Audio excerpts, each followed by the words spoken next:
Boletim Infogripe aponta crescimento de casos de síndrome respiratória aguda.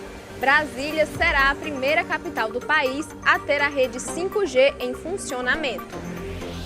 Jair Bolsonaro sanciona um projeto de lei que autoriza remarcar até o fim de 2023 eventos que foram cancelados em decorrência da pandemia.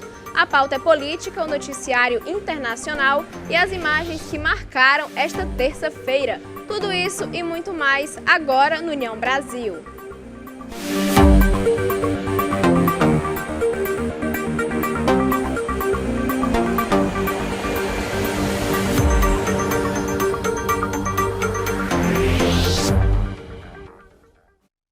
Olá, boa noite, eu sou Érica Prado e começa agora o União Brasil.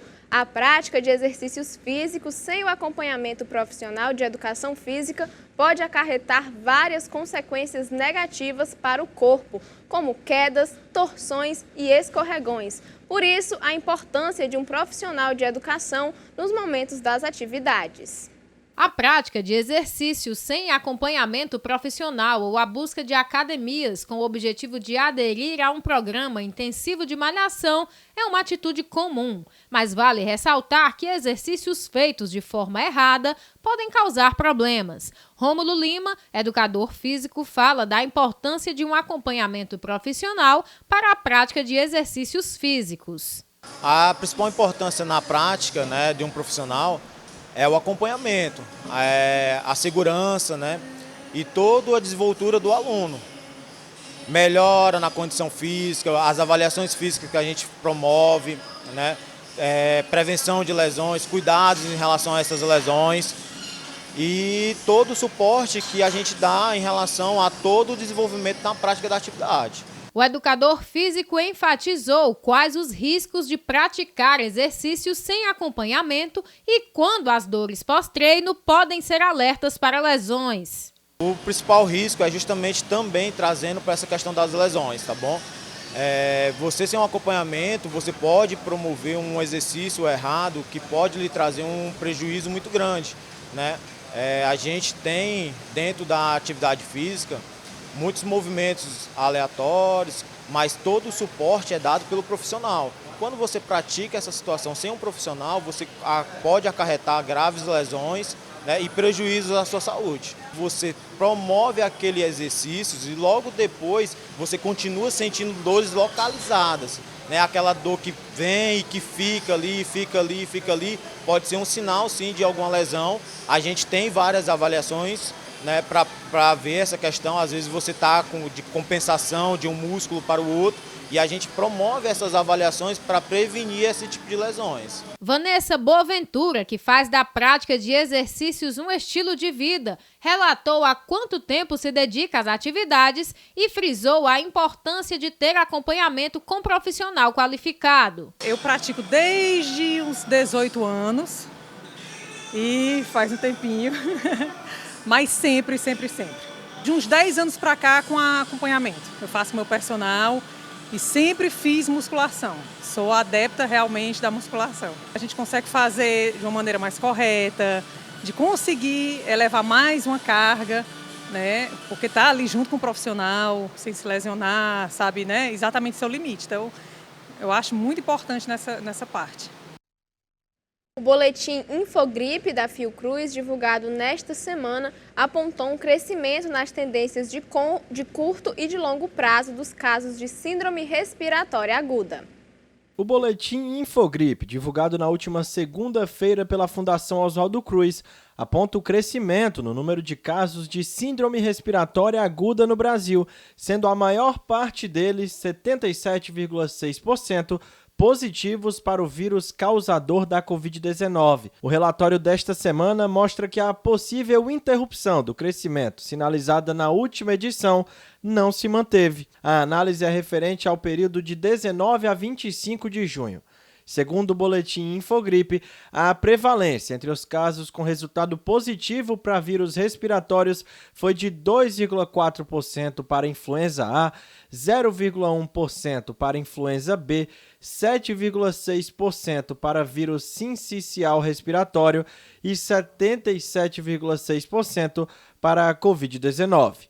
Entre as mortes registradas no período, a presença destes mesmos vírus entre os positivos foi de 1% para a influenza A, 0,1% para a influenza B, 1,4% para vírus sincicial respiratório e 94,5% para SARS-CoV-2, que é a Covid-19. E o Ministério da Educação criou um comitê de governança para o Enem 2024. O comitê trabalhará junto ao Ministério para garantir previsibilidade, transparência e o aperfeiçoamento do exame. Em portaria publicada no Diário Oficial da União, o Ministério da Educação instituiu o Comitê de Governança para o Exame Nacional do Ensino Médio, o Enem 2024, e suas edições posteriores. O Comitê do Enem foi criado para atuar no assessoramento do Ministério da Educação e garantir a transparência e o aperfeiçoamento da avaliação. O grupo será formado por 12 membros titulares indicados por órgãos ligados à educação, como as Secretarias de Educação Básica e Educação Superior, e o Instituto Nacional de Estudos e Pesquisas Educacionais Anísio Teixeira, o INEP. O grupo deverá se reunir a cada trimestre ou sempre que houver necessidade. A participação dos membros do colegiado será considerada prestação de serviços público relevante e não remunerada. E no próximo bloco, a pauta é política e Brasília será a primeira cidade do país a receber o 5G em capacidade máxima.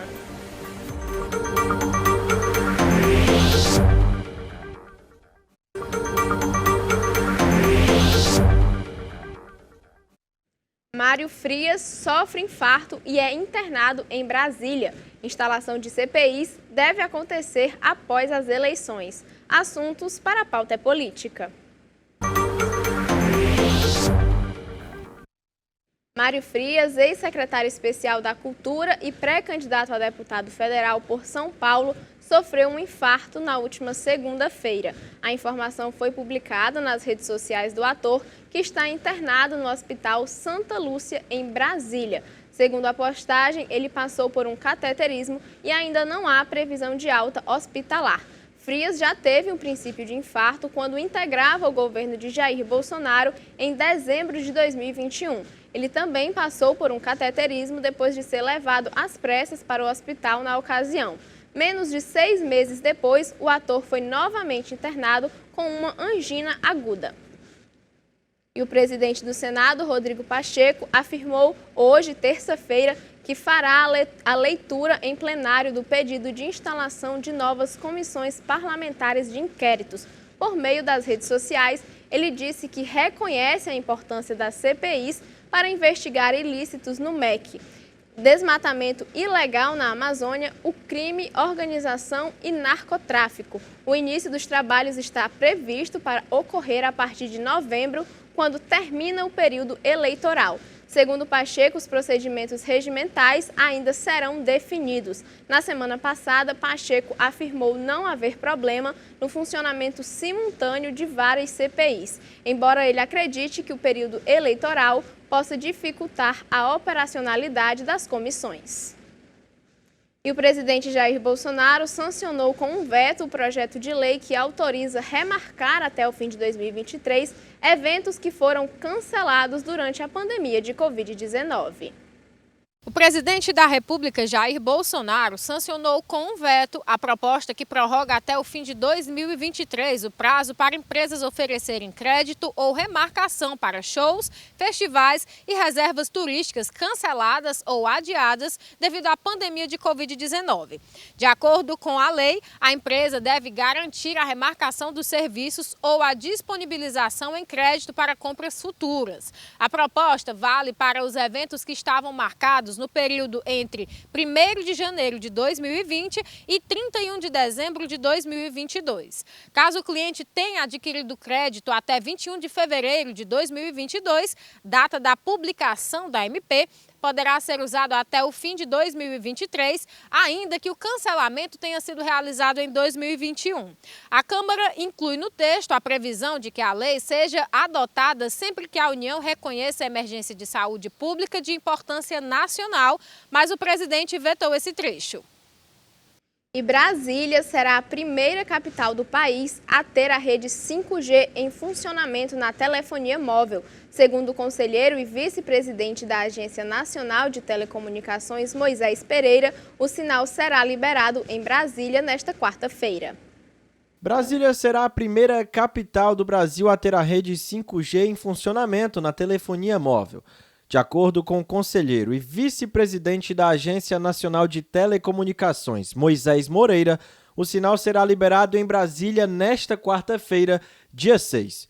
Moreira é presidente do grupo da Anatel e responsável pela liberação das frequências 3,5 GHz, por onde transitará o sinal da telefonia 5G. O prazo para funcionamento do 5G em todas as capitais passou para 29 de setembro. Segundo o vice-presidente da Anatel, o lançamento da rede 5G em Brasília servirá como um teste, com a Anatel e as operadoras responsáveis instalando filtros anti-interferência.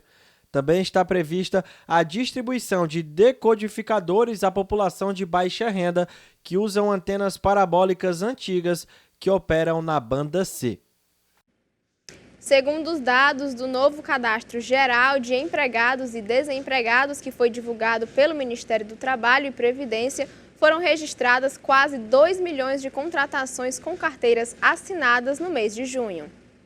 Até maio deste ano, o Brasil registrou um saldo de 277.018 novos empregos formais. Segundo os dados do Cadastro Geral de Empregados e Desempregados, que o Ministério do Trabalho e Previdência divulgou em junho, foram registrados 1.960.000 contratações com carteiras assinadas e 1.683.942 desligamentos. Vladson Viana, presidente do Cine-IDT, falou um pouco sobre quais os segmentos que mais geraram empregos e em quais regiões. Conforme os dados do CAGED para o mês de maio, o país teve um saldo de mais de 177 mil novos postos de trabalho.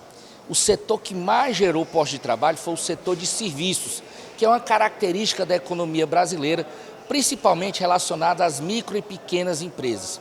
Esses postos de trabalho, quando a gente vai fazer o olhar regional, eles foram distribuídos, foram gerados, na sua grande maioria, na região sudeste e também, em segundo lugar, na região nordeste. Todas as 5 regiões brasileiras tiveram saldo positivo, com destaque para o centro-oeste, cujo índice variou 0,94%. Em termos absolutos, estados com maior saldo mensal em maio foram São Paulo, com resultado positivo de 85.659 postos, uma variação positiva de 0,67% em comparação a abril.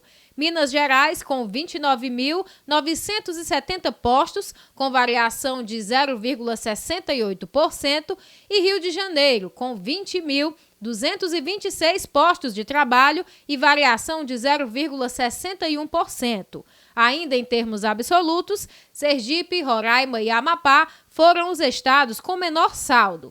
Vladson Viana falou ainda o que representam os números do CAGED e quais as expectativas para o segundo semestre. O CAGED é digo assim, que é um censo, né? Então, ele puxa hoje toda a base de dados de registro de contratos de trabalho através do e-social.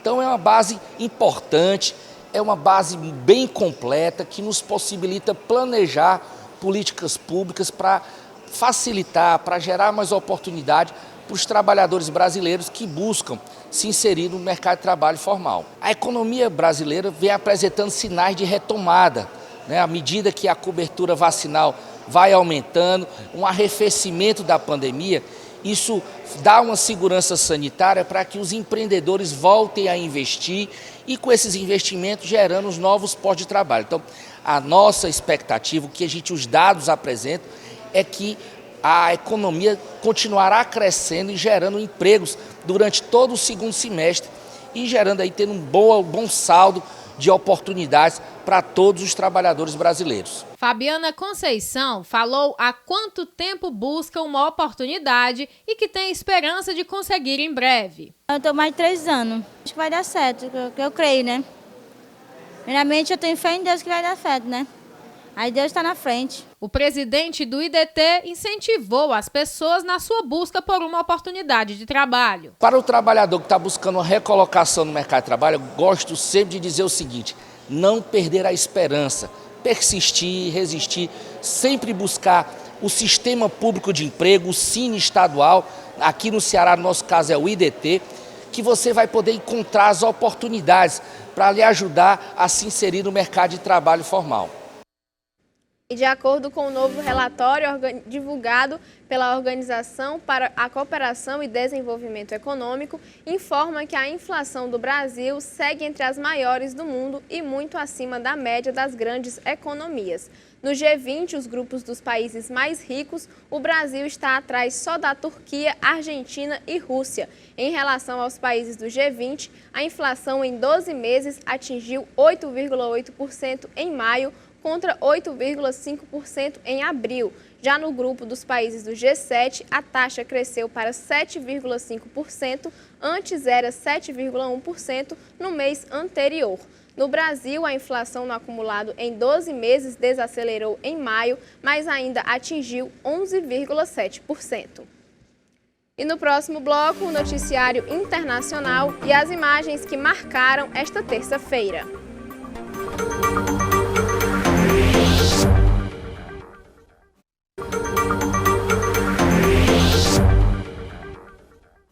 Vamos conferir o noticiário internacional com as imagens da Euronews.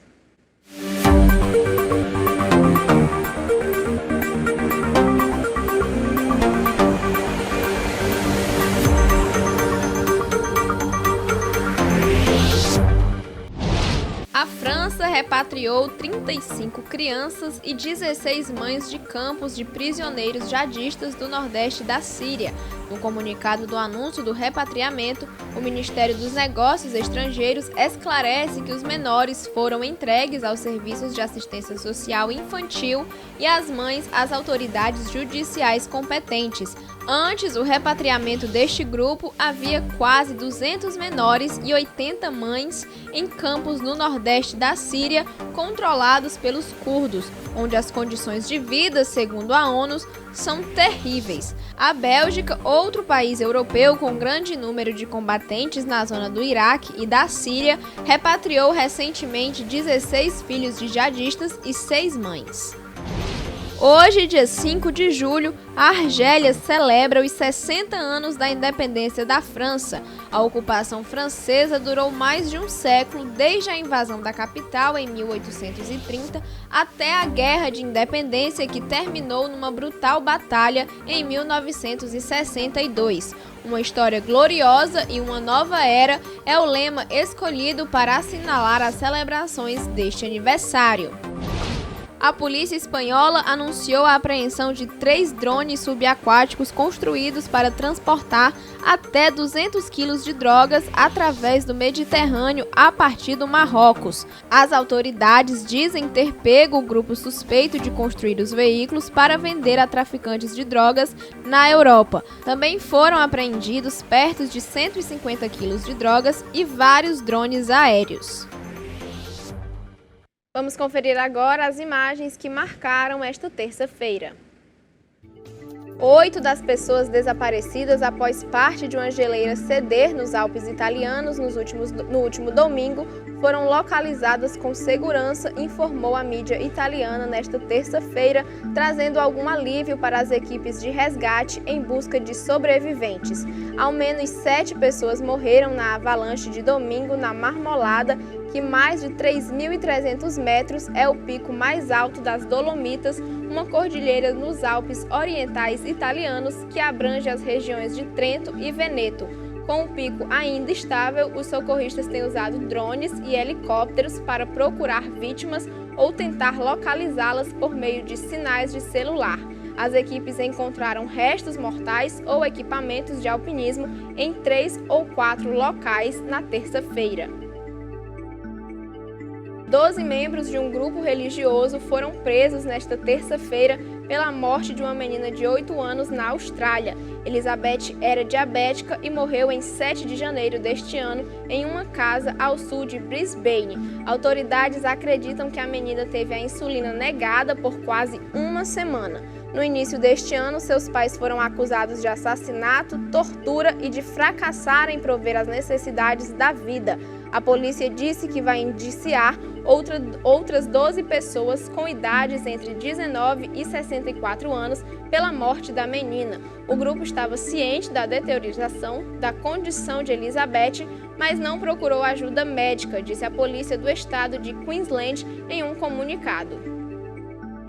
E um navio fantasma do século VII, que serviu para o funeral de rei, ganhará réplica na Inglaterra. O professor Martin Carver, emérito de arqueologia da Universidade de Nova York, e a instituição de caridade The Sutton Hoo Ships Company estão realizando a tarefa monumental de trazer o navio de volta à vida e recrutar uma tripulação para remar pelos rios da Inglaterra mais uma vez. O projeto de reconstrução conta com 70 voluntários e o mais idoso deles completou recentemente 90 anos. Sua tarefa é reconstruir o navio com a maior precisão possível, com técnicas dos próprios anglo-saxões, como usar machados para moldar as madeiras.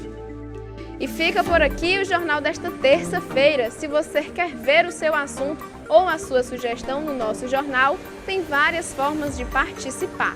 Seja pelo nosso Facebook, Instagram, WhatsApp, nosso canal do YouTube ou nosso e-mail jornalismo@redeunião.com.br. Sua sugestão pode estar aqui no União Brasil. Muito obrigada pela sua companhia, uma ótima noite e até amanhã. União Brasil, informação além da notícia.